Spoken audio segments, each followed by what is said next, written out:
Silah keseriz orayı zaten. Boş yer kaplar. Kapıya geldiğin gibi kayna görürüz. Sadece şuradan itibaren oluyor.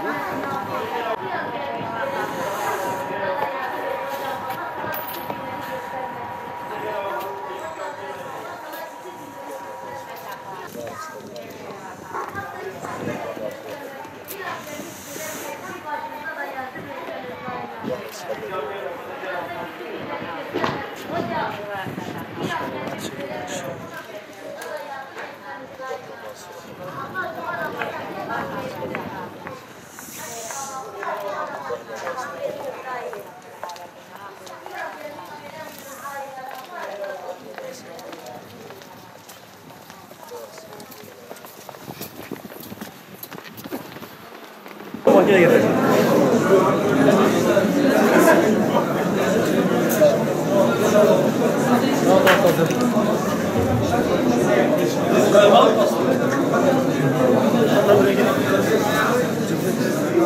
Hocam sen biraz yemek istiyorsun. Normal veriyorum.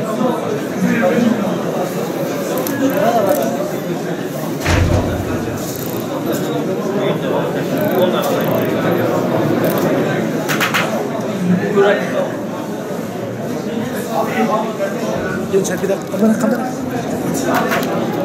Dikkat et kamera. Tamam varsın. Kolay gelsin. Nasıl gidiyor? Allah hayrınızı olsun. Sağ olun. Hocam.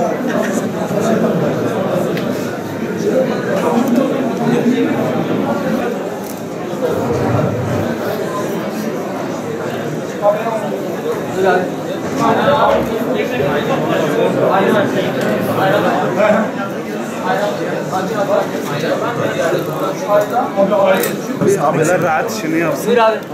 Hocam dokunmayın. Bir tane şey yapalım.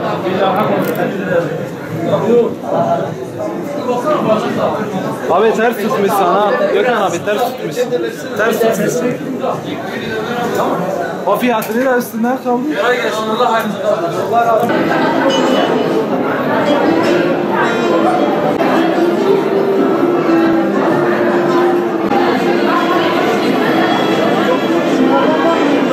Dünyanın dört bir tarafında zulüm altında olan bütün mazlumların Allah yardımcısı olsun. Halep bugün değil. Suriye Savaşı'nın başladığı günden bu yana sadece Halep'te değil, Suriye'nin farklı coğrafyalarında pek çok yerde çok sayıda insan zulüm yaşadı. Fakat Halep son birkaç gündür belki çok yoğun bir şekilde gündeme geldi. Ama aslında uzun süredir devam eden bir zulüm vardı.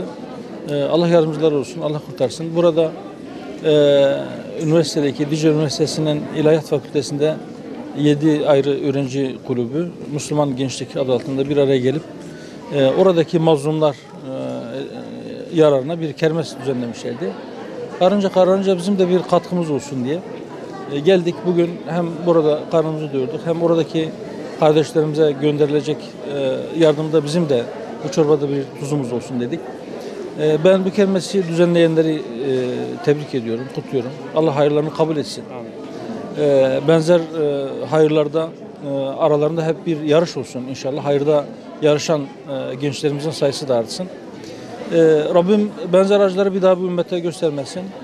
Şu sağlanan en azından oradaki sivillerin tahliyesi için sağlanan ateşkesin kalıcı olmasını, orada akan kanın durmasını biz temenni ediyoruz. Elbette birleşebilir ama önce birleşebileceklerini, bir araya gelebileceklerini bir dillendirmeleri ve buna inanmaları lazım. Eğer buna inanırlarsa ve ilk adımı atarlarsa ben inanıyorum ki arkası çorap söküğü gibi girecektir. Ama öğretilmiş çaresizlik derler ya, bizim zihinlerimize sokmuşlar. Bu ümmet nasıl bir araya gelecek? Ben de böyle söyleyenlere hep şu örneği veriyorum. Avrupa geçtiğimiz yüzyılda 2 dünya savaşı yaşadı. Birbirlerinden 100 milyona yakın insan öldürdüler. Sonra bir araya geldiler, aralarındaki sınırları kaldırdılar. Ortak para birimine geçtiler. Şu anda biz onlara Avrupa Birliği diyoruz. Pek çok ülkede müteşekkil olmalarına rağmen onlara bu ismi biz de takıyoruz. Yüzlerce, binlerce ortak noktamız var iken ve inandığımız kitap bize kardeşliği emrederken ve yine Allahu Teala ateş çukurunun kenarındayken onun lütfuyla kurtulduğumuzu ve onun nimeti sayesinde kardeşler olduğumuzu söylerken biz Hz. Muhammed'in ümmeti Müslümanlar olarak neden bir araya gelemeyecekmişiz? Doğrusu bunun imkansız olduğunu düşünenlere ve dillendirenlere ben şaşıyorum. Eğer kötü niyetli değillerse gerçekten öğretilmiş bir çaresizlik içerisinde debelenip duruyorlar diye düşünüyorum. Bu mümkündür ve inşallah bir gün olacaktır. Bizim temennimiz bunun gerçekleşme zamanının çok uzaklarda olmamasıdır. Ama biz inanıyoruz mutlaka bir gün gerçekleşecektir. Ondan daha iyi ilahiye dönüşür.